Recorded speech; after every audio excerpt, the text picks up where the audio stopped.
have just come from the Tuileries. The Armoire de Fer has been ransacked. Diable! Someone beat us to it. This is very unfortunate. God only knows what we would have found there. Whoever it was had to fight for it. I found a body there, killed by automats. Mon Dieu. How dreadful. Dreadful indeed. Especially since I discovered this in the victim's hand. And what is that, pray tell? A dueling pistol. With your name engraved on its plate. Oh, May we? You're right. It is my pistol. It was stolen along with a number of other things. It happened just before the Estates General at my lodgings in Versailles. But how on earth did my weapon end up in the hands of this poor soul? I am certain we will find an explanation. You appear to have burnt these papers in a hurry. I'm eager to hear your explanation. It's nothing at all, I assure you. Frivolous letters that were cluttering my desk.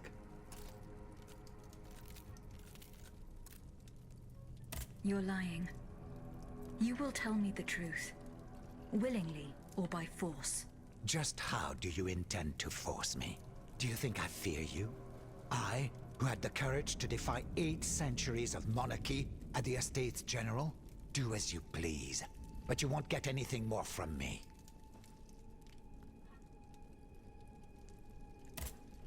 Whether willingly or by force, you will tell me the truth. You're wasting your time. I repeat, your threats do not frighten me. Whether willingly or by force... You're wasting your time.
Monsieur le Marquis.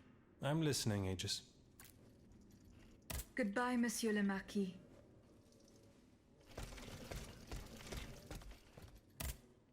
Monsieur Necker. Madame? Eh bien, do you come bearing good news? Your wife. You may rest easy, monsieur. Your wife escaped the massacre. She returned home and left you this letter. Mon Dieu. She's going to meet our daughter and son-in-law at our charity hospital. She may already be there. Madame, I did not dare to dream of such an outcome. My wife and daughter. Can you imagine? And I thought I had lost both of them. The three of us will be able to leave the kingdom and put these horrors behind us forever. What about the bonds? Oh, the bonds. Do with them as you see fit. As long as the king does not use them. As for me, I'm going to find my family at once. Thank you. From the bottom of my heart. I pray that your efforts will be successful. Adieu, madame. Adieu. Minister Necker has given his bonds to me. That's quite a nice little sum. Can you imagine? That's 1/5 of the kingdom's entire wealth. Wealth that the king squanders for his personal benefit according to his whims. Ma foi. Monsieur Necker certainly has been very generous to his adoptive country. Generous? I have my doubts. The loan was granted at a very high rate. So high, in fact, that it would have dug the deficit into an even deeper state of abyss. Eh bien, monsieur. To what use shall we employ this boonful fortune? If I could spend it, I'd do everything I could to return to the people their confiscated freedom.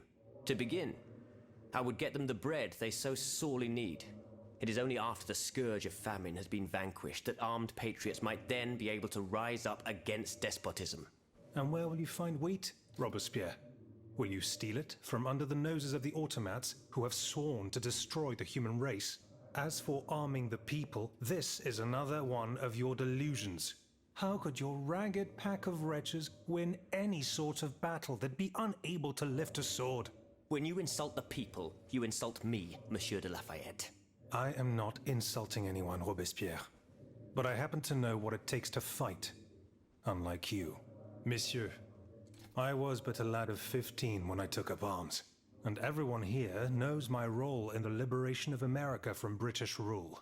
If you allow me to dispose of these bonds, I will found an army that will annihilate the Clockwork King's diabolical machines. As soon as I have the opportunity to leave Paris, I will rally the officers and troops that are stationed in the provinces. Then, I will call for a mass uprising. I will have more than enough money to pay their wages and procure the weapons we need. And you will have obedient troops at your beck and call, ready to repress anyone who challenges your power. These troops will only serve the will of the people. I swear it. Are you sure that the king has spared the rest of the kingdom, Monsieur le Marquis? I am almost certain of it, mon père. Despite all of his resources, the king does not have enough manpower to occupy all the garrisons in the country. Aegis, no member of this assembly can force your hand. The choice is yours. To whom will you entrust Monsieur Necker's bonds?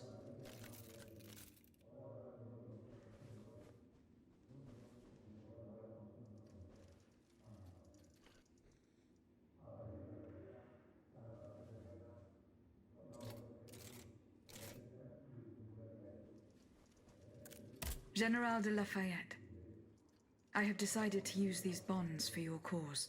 I urge you to put them to good use. You've made the right choice, Dancer. Only professional soldiers and well-trained conscripts stand a chance of winning back the kingdom. And of course, the people will have to kneel before their liberators. History will recall that sad day when we had to put our fate in the hands of an automat. If only her creator had given her a heart. Alas, she could not help but be blind to the people's misfortune.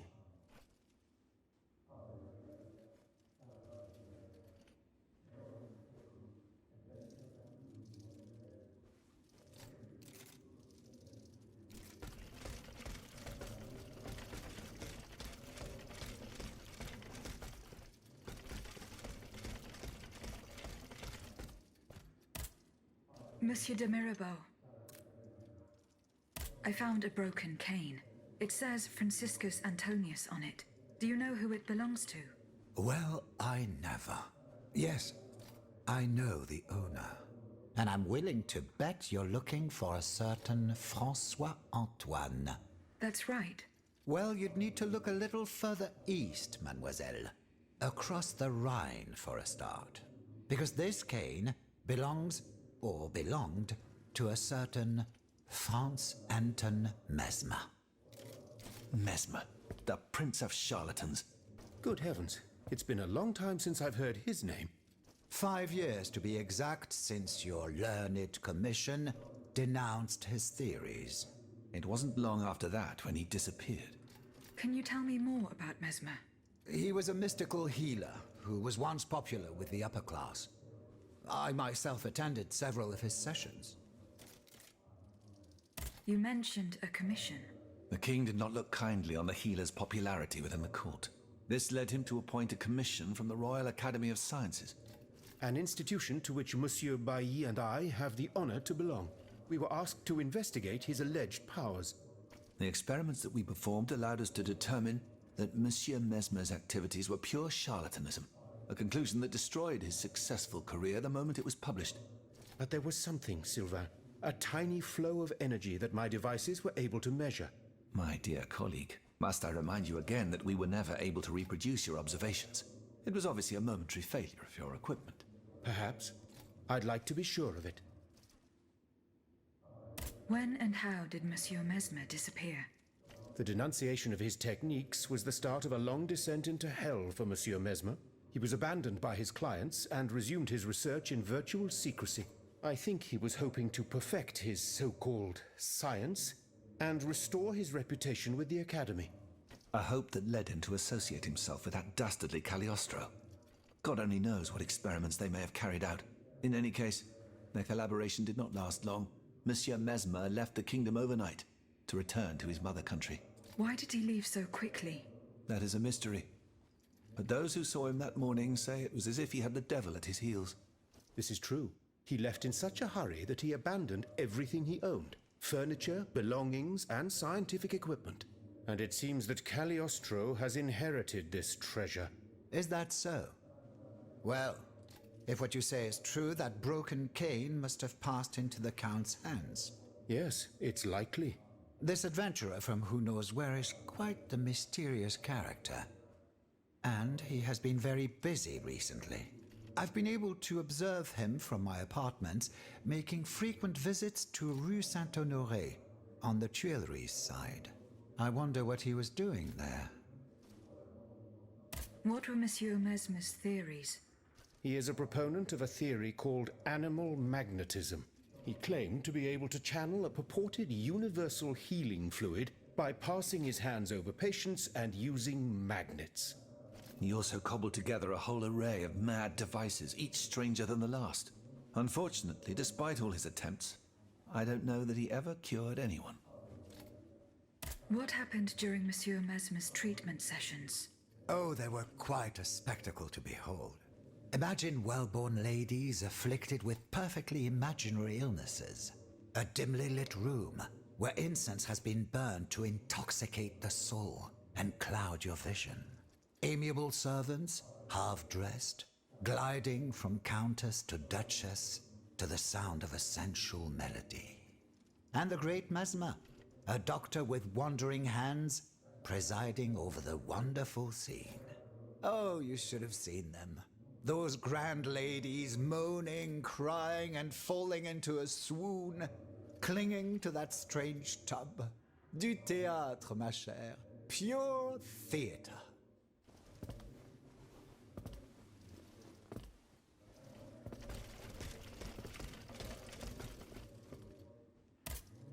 So how is Monsieur Marat? I haven't met him yet. He is your only chance to reach the Bastille, Aegis. You must speak to him. He's holed up in the quarries of Montmartre, hiding from the Marquis de Lafayette. As for the lanterns... Did Monsieur de Laclos tell you the secret of his explosive cannonball? No, we didn't talk about it. That's a pity. Without his help, our strategy is doomed to failure. Let's see. I know he's close to Monsieur Marat, the patriotic journalist. He's currently in hiding in the quarries of Montmartre. But please do not breathe a word of this to the Marquis de Lafayette. Those two are at daggers drawn. It would certainly end in a bloodbath. Goodbye, Monsieur de Robespierre.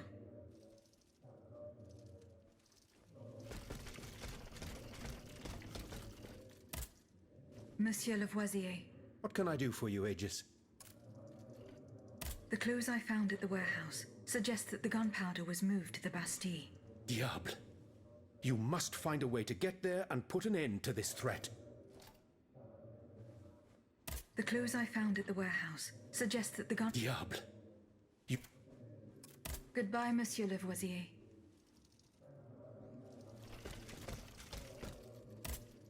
Monsieur Bailly. I found this box with astronomical symbols on it. I believe it belongs to Vaucanson's daughter. Athénaïs' secret box. I built it with my own hands. It was my gift to her on her 15th birthday. I wasn't able to open it. Naturellement. Athénaïs and I are the only ones who know how. Allow me. You must arrange the planets the way they were aligned on the day of Athénaïs' birth. Voila, like this. What's this locket? Athénaïs is always wearing this. It contains a portrait of her late mother. She said it was her most cherished possession in all the world. To think, the poor child never knew her own mother.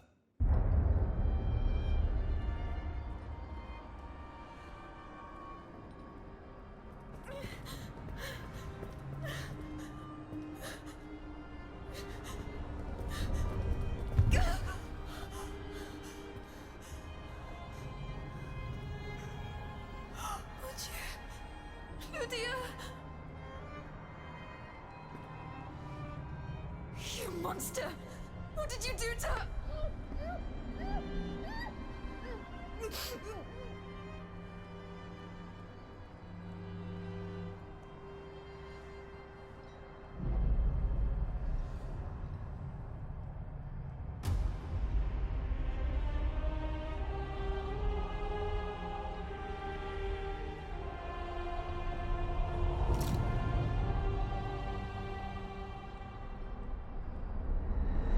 Good God. Ludia, what happened? You froze the moment you touched the locket. I thought I'd lost you. I saw her. Athénaïs de Vaucanson. The Comte de Cagliostro has her. Mon Dieu. It is just as I feared. He bound her spirit to an automat. Please, say no more. Athénaïs. It is her spirit that animates you. Is it not? Yes. I believe so. Seigneur, quelle abomination. It is vital that you go and find Athénaïs as soon as possible. She is right in front of you. I am Athénaïs. Alas, I fear that is not entirely accurate. You know nothing of Athénaïs, Ludia. Nothing of her past, her joys, her suffering. Nothing of her love for her father. You are but the vessel that harbors the poor child's soul. Where can I find Athénaïs' body? God only knows.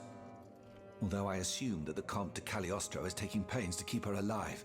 This is certainly the only way to keep her spirit alive in you. The only way to free her is to find her body.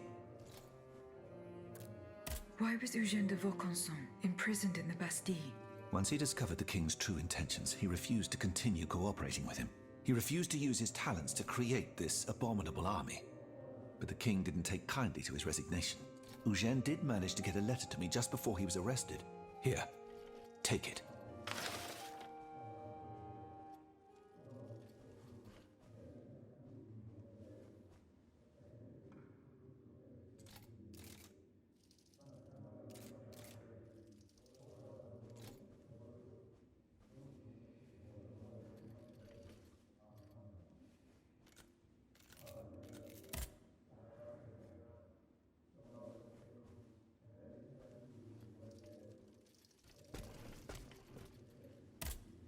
Monsieur Bailly.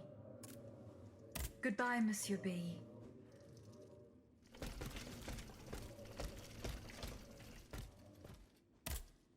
Did you go to the Hotel de Massiac? Yes. and I found several clues pointing towards a sinister plan. To get to the bottom of it, I must go to a farm in Gros Caillou, where an experiment is to take place before daybreak. See you later, perhaps.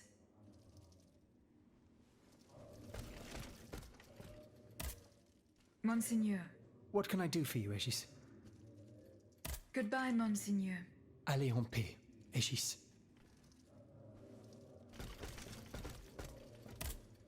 Can I help you, Aegis? What is the significance of these objects steeped in memories? Nemes. I have reread every work that I have on them. Pages that have remained unintelligible to this day. These echoes go back to the beginning of time, to that fateful day in ancient Greece when some dark magician took it into his head to bind a soul to an inanimate object. You see, Aegis, there is nothing more diabolical, nothing more unnatural than this sorcery. The soul is the very essence of the divine. It refuses to submit to such an abomination and resists, eventually breaking. The earliest necromancers whose works have survived through the centuries all describe the same phenomenon. When a soul is fragmented, 3 shards of memory are torn from its consciousness and take shelter in 3 objects that the victim held dear.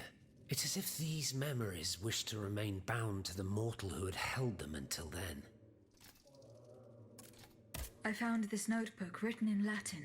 Indeed. Medieval Latin, to be precise. Oh, hold on. Bon sang. Aegis, what a find. This handwriting. I would recognize it anywhere. It's in Nicholas Flamel's own hand. Give me some time to study this, and I'll tell you what I'm able to glean from it. Have you finished reading the notebook, mon père? Yes, Aegis, and what I learned from it puzzles me. In this diary, Flamel tells of 3 journeys. 3 journeys into what he calls the in-between. A strange world filled with wandering souls.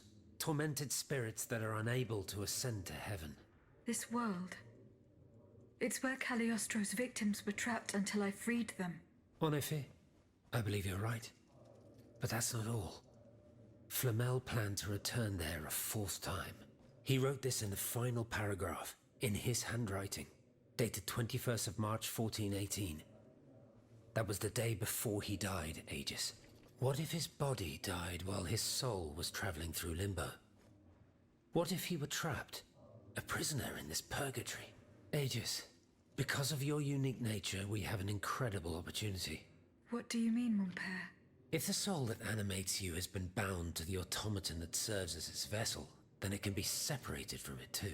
And if this were the case, the soul would travel to purgatory, where Cagliostro entraps the souls of his victims. Hold on. Are you trying to convince me to go and find Nicholas Flamel? I'm offering you a chance to speak to the man who discovered the Philosopher's Stone. Surely you won't pass it up. Assuming I agree to venture into purgatory, do I even have a chance of finding him there? Certainly. According to this journal, the soul flies to the zenith of the place where it left the body of the deceased. Or that of the pilgrim, in this case. If Flamel's soul is trapped in purgatory, as we've guessed, you'll need to go to the house where he drew his dying breath. Is it still standing? Of course. It's on Rue de Montmorency, in the Quartier de l'Hôtel de Ville. You can get there via the cemetery of the Église Saint-Jacques. And how do you plan to free my spirit from this automat? We would simply need to break the bond between them. To do this, we would need to stop your machinery. For a short time, of course. We don't want to lose you, ma chère.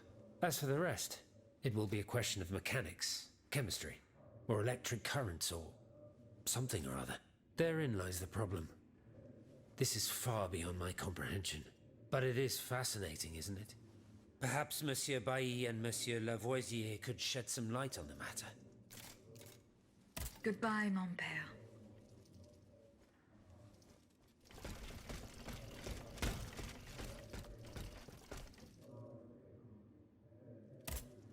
Monsieur Bailly, do you think there is any way to interrupt my internal clockwork? A most unusual thought. What do you have in mind, Aegis? I would like to briefly sever the bond between my spirit and this automat. It is a very strange request, madame. For what purpose do you seek to free your soul from its shell? According to the abbot, my spirit would then be able to visit purgatory. Oh, that dreadful place. Why on earth would you want to go there? I hope to find answers to some very important questions. You must understand, madame, that your very nature is a mystery to us. We are ignorant as to the principle that imbues you with life, nor do we know how your machinery works. That is why it is impossible for us to make even the slightest alteration. It would mean taking an unacceptable risk. Of course, if we had documents that could shed light on the matter. Antoine, the blueprints. What blueprints, mon ami? Ludia's. Eugène gave them to me when he was working on the modifications ordered by the king. He wanted my opinion on the potential for reducing the size of certain key parts. The documents are obsolete now, but they could tell us quite a bit about the mechanical principles that are shared by Ludia and Aegis. Bon sang, you're right. Where are the blueprints now? Alas, the situation is not in our favor. I kept them in the safe at the observatory. But earlier, when I went there to collect my most important documents, before setting off for the convent, I found looters making off with its contents. Blasted scavengers. Their kind are always quick to make the most of chaos. I chased them to the quays, but was unable to apprehend them. When they disappeared into an underground passageway under the Louvre, I decided it was best not to follow them. You acted wisely, mon ami. The automats are everywhere, and the marauders don't stand much of a chance. I'll try to track them down.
The field with the dead tree. Good. I'm nearly there.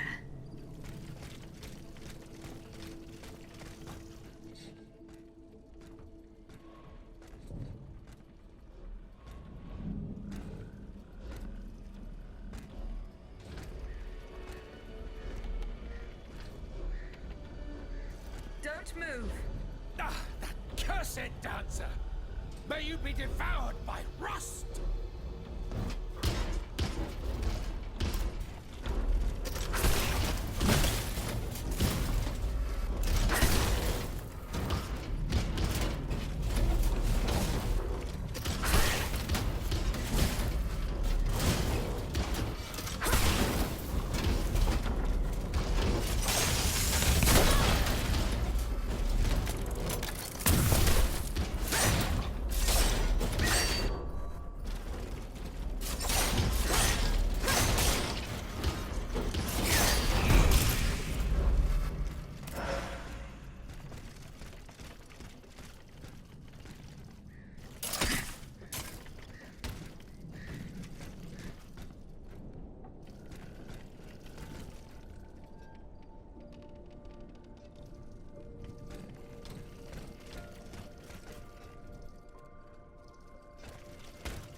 slipped through my fingers. Fortunately, he was unable to take his things with him. The sleepless slaves. They meant the automats. Feeding off the blood of innocent people. Monsieur Raymond was completely mistaken. I must inform him.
Shut up, everyone! Someone's coming! Oh no, no! Another one of those evil machines!